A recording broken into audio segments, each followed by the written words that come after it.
Hi there and welcome to my video. Today I'm going to be talking about the top 10 female vocalists. I did the top 10 male vocalists a few days back, so it's only fair to do the top 10 female vocalists. In my opinion, I think I like female vocals more than I do male vocals. I suppose it's because I'm a male vocalist myself, and I don't really like listening to myself. I don't think there's many singers that do like listening to themselves, to be fair. But anyway, just a little note as well. I started this channel. I've been on YouTube quite a long time, but I've never really put any content up. But I have started putting some content up, and mostly covers. I have to say, I've never really been one for doing covers.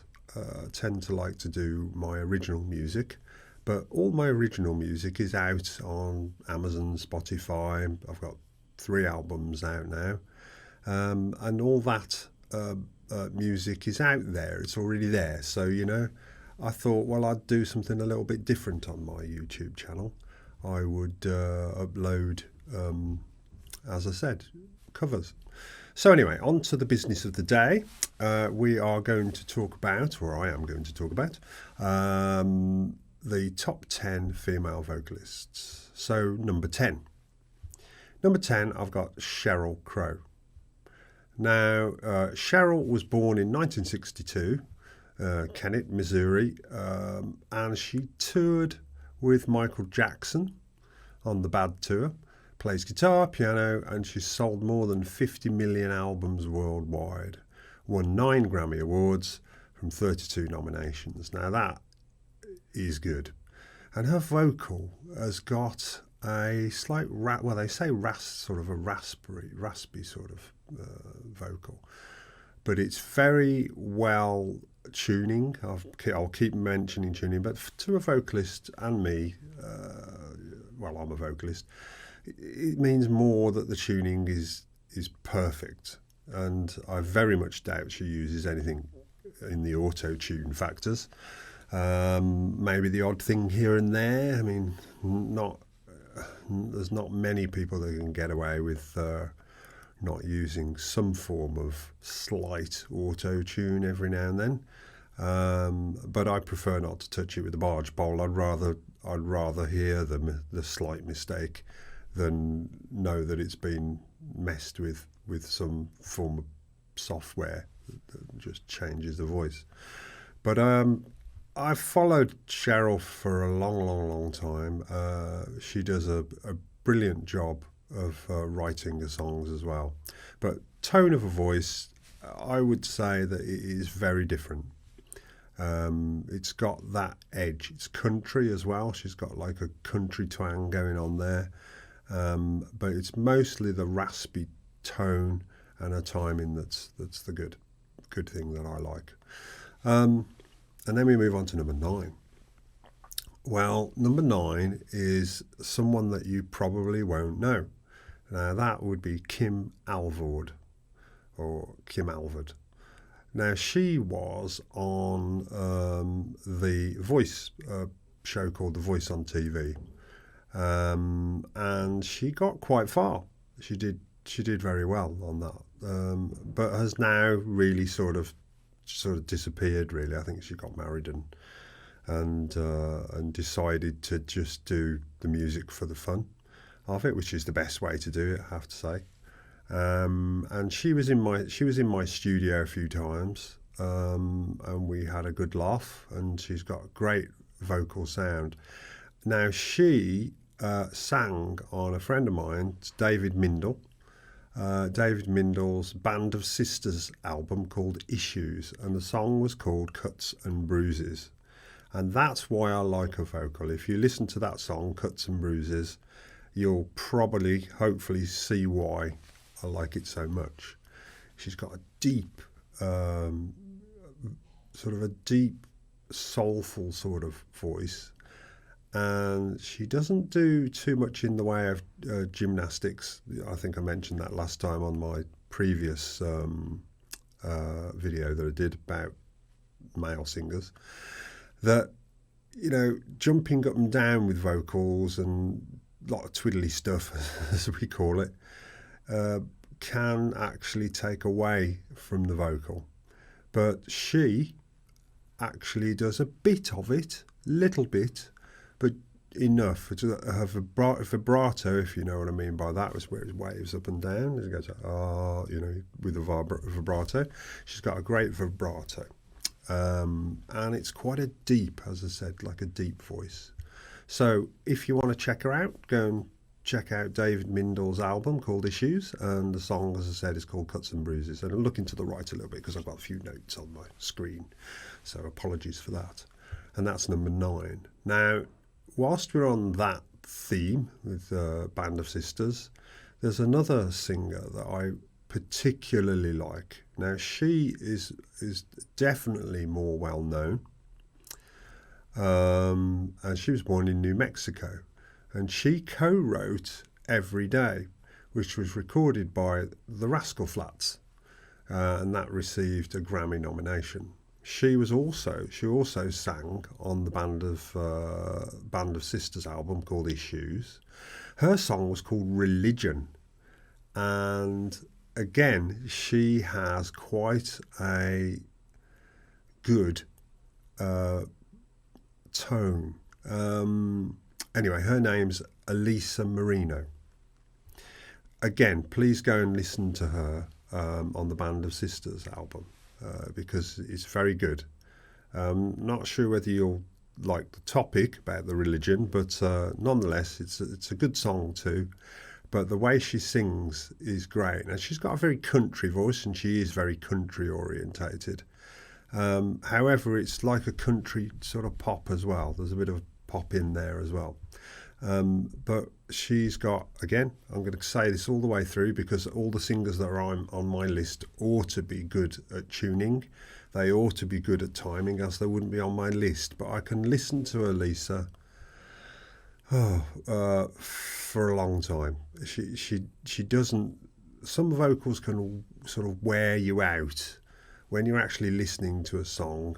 If you listen to a whole album of somebody singing, some people's voices can be slightly irritating after a time. Now, I really hate to say this, but sort of people like, say, for instance, Kylie Minogue. I can listen to so much of Kylie Minogue. Well, not very much of Kylie Minogue, to be fair. But anyway, she really does tend to grate on the nerves. Whereas Elisa, no, you can listen to her for a whole album, no problems at all, easy to do. And that's my number 8.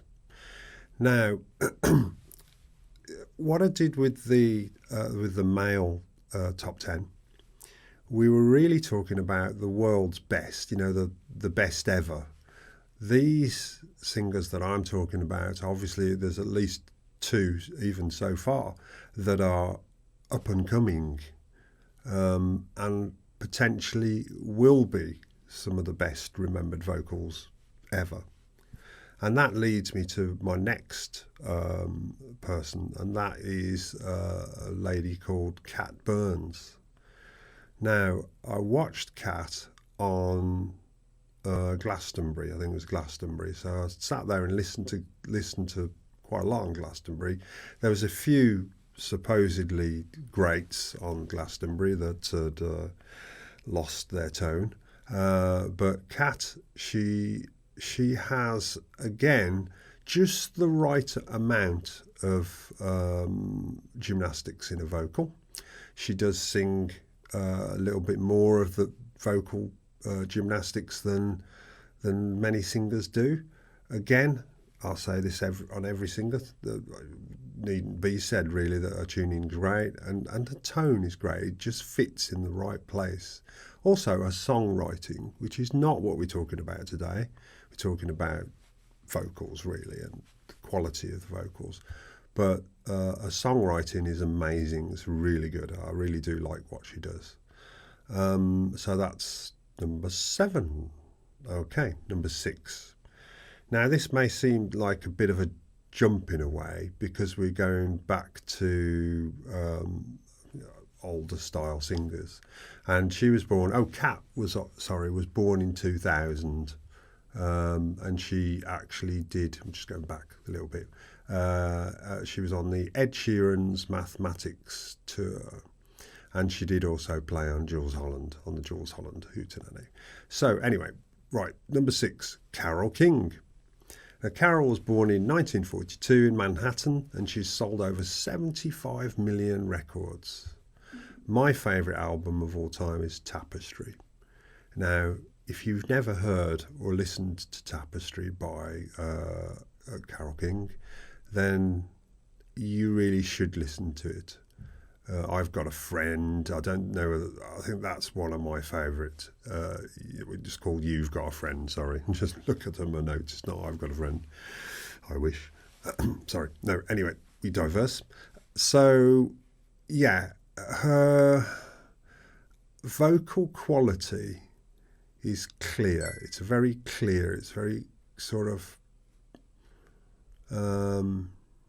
incredibly listenable, obviously. Her tone is perfect, fits in with the music. She was a pianist, is a pianist, and sings along with that. Her timing's really, really good, but I just think she's good. There's no need to say any more than I think she's good, and probably one of the world's best female singers. And she's probably influenced so many people over the years as well, and that's, as singers. Next, number 5. You may not expect this one, but I'll tell you a little bit about her first. Born in 1961 in Essex, 23 million sales, and she was in the pop band Yazoo. Now, I'm sure you know who that is now. It's Alison Moyet. Now, she's recently, as well, popped up on I think it was a BBC concert thing. And I was blown away that her vocal was all just, well, it's got better. I mean, it's always been very, very good. But we're looking at vocalists that have got distinctive voices. That's why everyone's in the list that I made.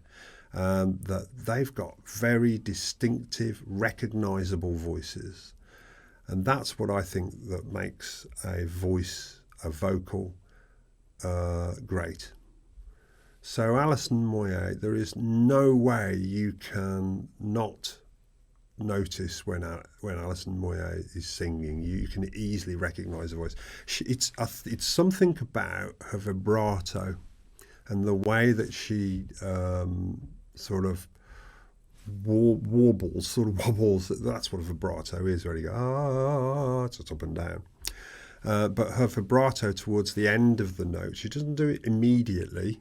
So when she sings, say, a phrase, like a sentence of words, as it were, then sort of towards the end of the actual word, she'll start the vibrato. She'll start to, vibrate. Now, vibrato is easy to sort of spot on opera singers. Opera singers overdo the vibrato, in my opinion. Some do, some don't.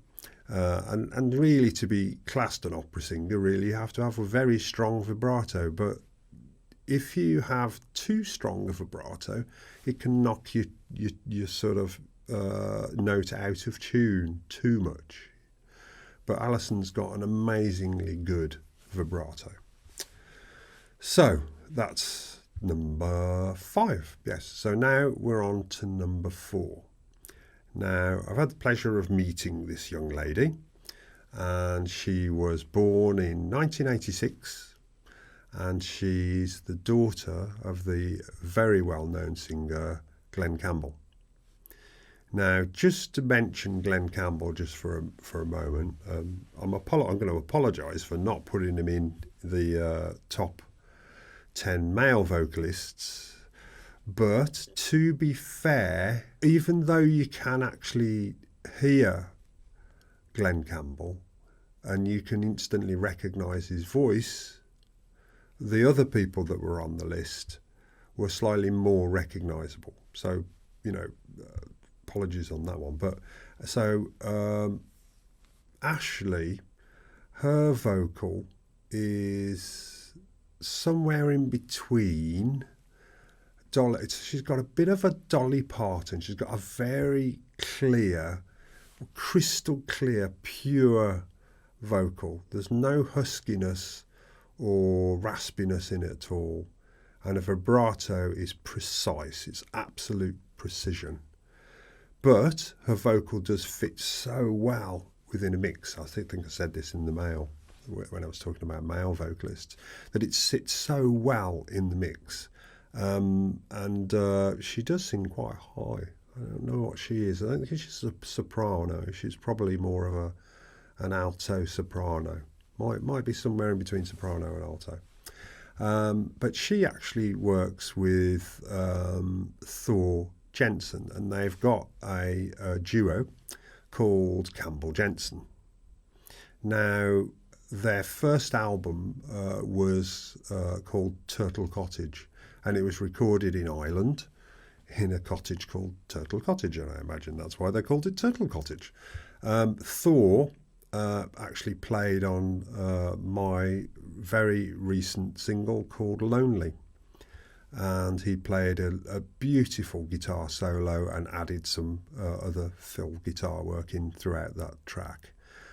So if you want to have a listen to that, please do. That's on Spotify, and it's on Amazon Music, it's on Apple Music, so it's everywhere.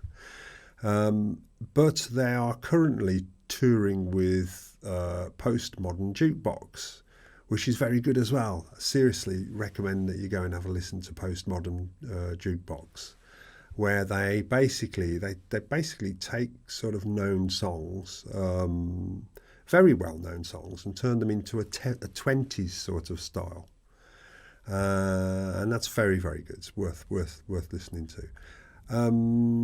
So that's Ashley, number 4. Now we're on to number 3, obviously, and I couldn't not put this singer in. She was born in 1989 and is probably one of the most well-known vocalists in the world today, and that's Taylor Swift. Now, to be very fair on Taylor, I do love her vocal. She has a very, very sweet, tuneful, brilliant vibrato. However, I only like one album that she's done, and that probably is because it's an acoustic album. It's stripped bare, and you can hear her voice in such clarity.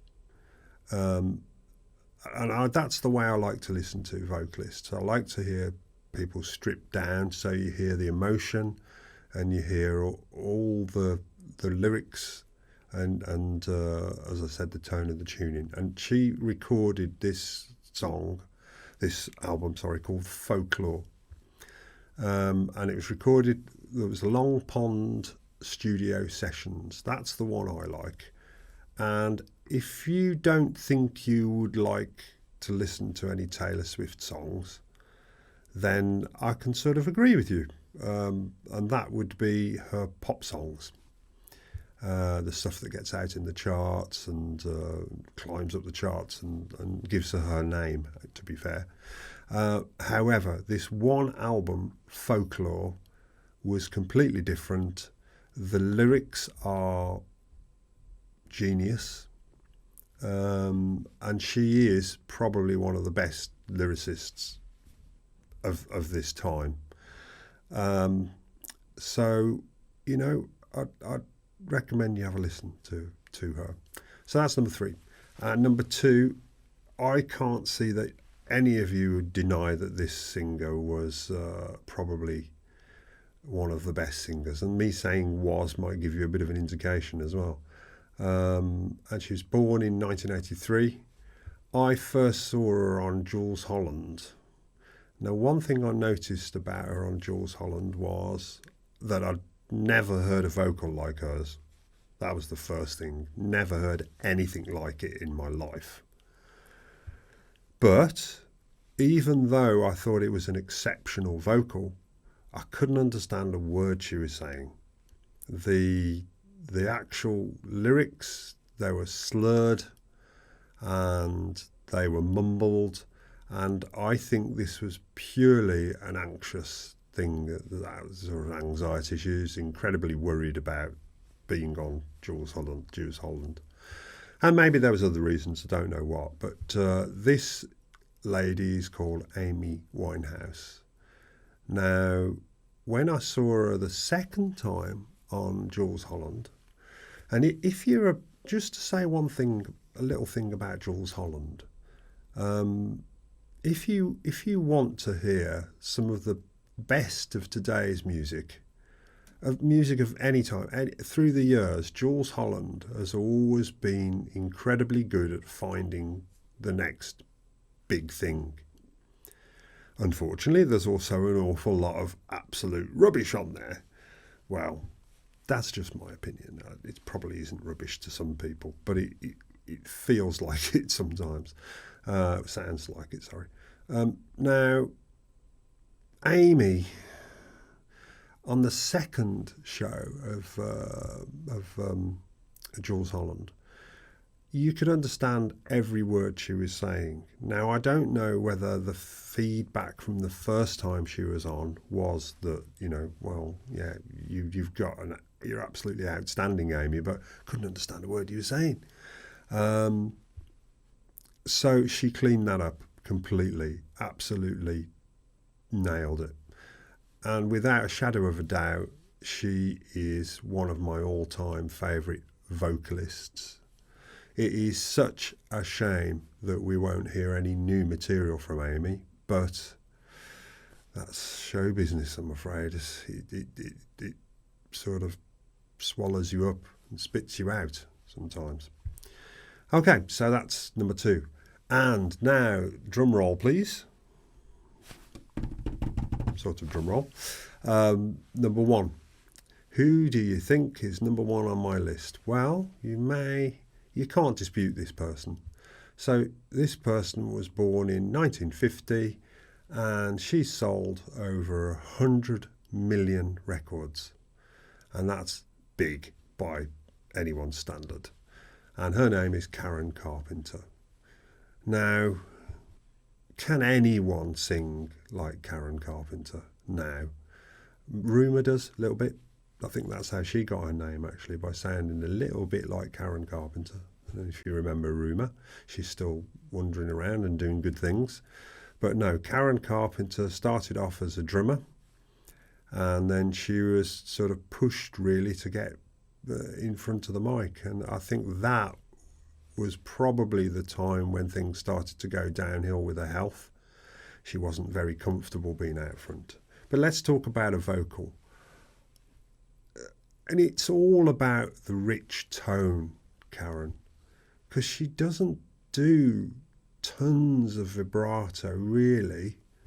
So it's just a unique sound that she's got, and it's not even husky, it's not raspy, it's not anything. It's very, very difficult to explain what makes Karen Carpenter's voice so unique and so recognisable. One of the things about Karen Carpenter is the recording process, that they did sort of invent something like doubling. Well, that's when you sing both. So, no, not both, sorry, that's the wrong way to put it. So that's when you sing the tune twice, and then you put the second recording right behind the first recording, but lower in the mix. And they used to do that quite a lot with her voice, and that used to pad it out. Now, it seriously didn't need padding out, but it did add to that sound that she'd got. It's a bit like with ABBA, because ABBA used to do that. They used to do quite a bit of vocal production. This was when vocal production really started to sort of take off, where people used to fatten their vocals by layering the vocal one on top of the other, but at very low volumes behind the original one. And I think that did help as well towards.